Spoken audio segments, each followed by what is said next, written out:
My husband and we were both very supportive. I will say that. Tim didn't ever know that I went to the bedroom and cried my heart out. He never knew. I completely. He will now. He will know. Yes, Tim, you will. But Tim and his dad, we just pledged to support him and encourage him. We were proud of him, and my husband, being a retired Navy at the time, he was not retired, but he actually said to my son, and he meant it, and he will still say it to this day. He said, "As much as I love my Navy years, oh, if only I had joined the Marines." It probably would have been more of a fit for my husband because he is pretty regimented. He's a very disciplined person and is very well spoken, and it would have fit him well. But so actually, it began a wonderful banter between the two of them. They just had such camaraderie, and this is a tender-hearted, special hallmark moment. I have a picture of it, and it's something that I just hold so dear. When Tim was at boot camp, he had written, and he said to Dad, and he said, "Dad," he said, "when I graduate, the first thing I want to do when you come for my graduation is I want us to," or he said, "I want to be able to officially salute my dad." Oh my goodness. The day of graduation at Paris Island, it was a beautiful and thankfully not hot day. It was sunny and actually kind of cool. It was just a perfect day. After all of the ceremonies and the just incredibly beautiful moments as we saw our young men and the women too all come marching far, far away and coming across the parade grounds and seeing and being able to go, "Oh, there's my Marine, there's my Marine," picking them out of, hundreds. When they finally excused the Marines to go and meet their families, Dad was in uniform. He said, "Dad, please wear your uniform." And so Dad was in uniform. And the two of them came up to one another and stood there. They didn't even take a moment to embrace because that was a big part of our life too. But Tim and Matt both just stood there and close, this far apart, and saluted one another. It was just. Did you have your camera on? Oh, yes, I did. And the picture, it's just a treasure to me of Dad and Tim, just the two of them. It was so sweet. And that graduation was just something that I will hold so precious, so dear. And I felt such proud moments of not only being a parent, but of our country and of our nation and of the incredible young men and women that have volunteered and are willing to give it all. And the young women that were there, oh my goodness, just such courageous young ladies. Yeah, that is a real high point, I will say. And there have been some other times. At the time we lived in Knoxville, Tennessee, Tim was, in Paris Island, South Carolina, and we made a number of trips. He was stationed after graduation. He went to a number of schools in Florida and North Carolina, but once that he landed and got his duty station, he happened to be stationed at Cherry Point, North Carolina, which is a Marine Corps Air Station. And something that absolutely blesses everyone's hearts the first time they see it, it brings tears to your eyes and it just kind of causes your heart to skip a beat, is what the sign says outside of the gate of the air station. It says, "Pardon our noise. It's the sound of freedom." When you have jets flying over day in and day out, it's a little noisy. But that just, I am just so extremely proud of his service and of my husband's service too, and of all those that are out there. And last night, as my husband and I climbed into bed, we always climb in and the lights off, and we always pray together. We always pray every night for our servicemen and women serving around the world, for those families that are holding down the fort, for those precious new brides, for the grandparents, for the children that are sacrificing too. We pray for them faithfully. And prayer. If there's one theme for my entire experience as a war mama, it is the power of prayer.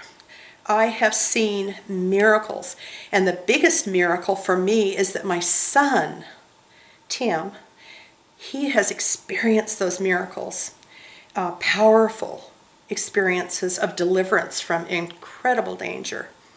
And one that I would love to share that I journaled. And one thing I did do, and this is for mamas out there, something that might really help, and it helped me. I didn't do it every time, but my son did have 2 tours in Bosnia back in the late 90s, and those were his first times to go to war.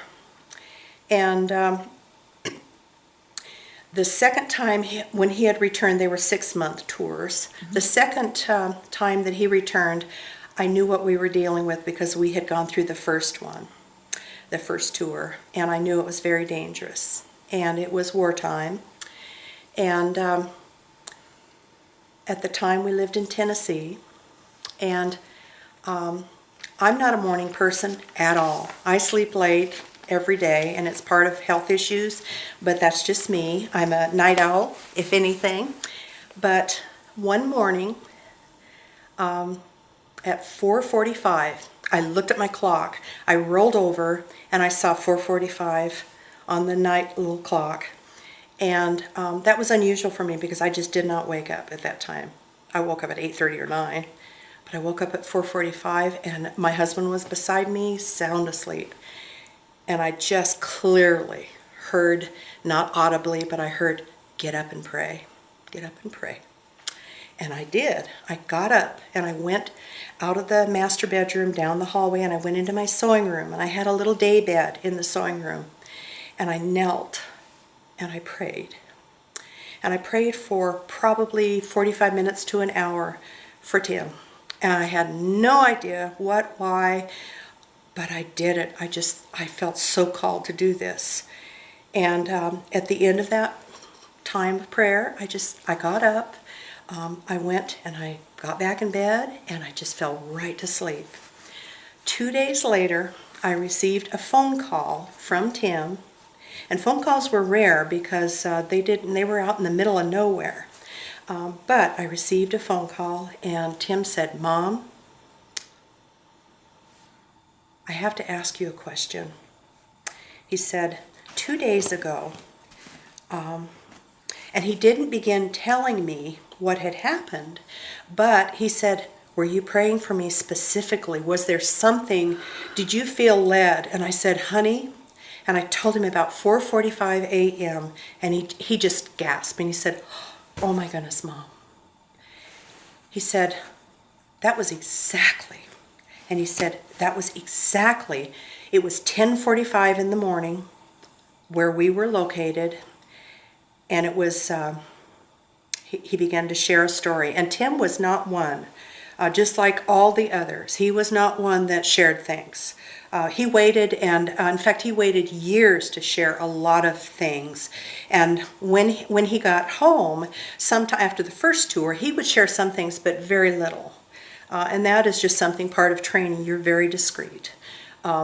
Partly out of security, but partly out of respect for those that have perished, for those that have been harmed in some way, or even those local people in that country. There's a great respect. Tim felt that towards the Bosnian people, very much so. But anyway, he began describing what had happened. And I feel comfortable in sharing this because it's so many, many, many years later. But Tim and another, there were 3 or 4, I think. They were in a Humvee, and they were climbing a mountain not far from Sarajevo. And if you watch the Olympics, it's a very mountainous area.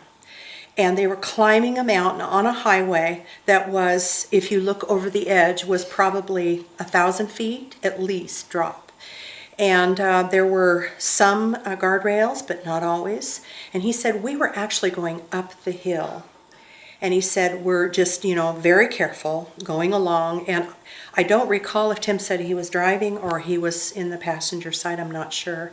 But he said, we could see in the distance because it's a third world country, a lot of people don't have good vehicles. And he said, we could see this truck and it was careening down this very steep grade.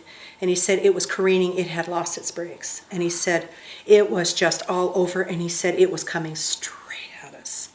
And it was getting closer and closer and closer, and it was on our side. And we were on the side, I think they were on the right side, close to the cliff. And he said, I saw my life just flash before my eyes, and we all just braced ourselves. And he said, Mom, no, it had reached a point where it was just not quite to impact, and it suddenly went whoosh and veered to the other side of the road, the side that was the against the mountain. And he said, we were spared, but if it had hit us, he said, we knew. And he said, that was at 10:45 that happened. And I said, honey, we're 6 hours difference in time zones. That was a confirmation, and a really, I think, very winsome and cute thing that came from that is that whenever our son would go on patrol, the compound that he was in, it was a very small compound. It was a NATO compound, and it was actually sponsored by another country. He wasn't in an American compound, but he had a couple of different fellows that were English speaking that when they would go on patrol, they'd always say, we're going with Tim. His mom's praying. And Tim said that it became kind of the joke, but it was a reality. We want to go with him because he has these experiences, and he always tells us the same thing. Well, my mom was praying for me.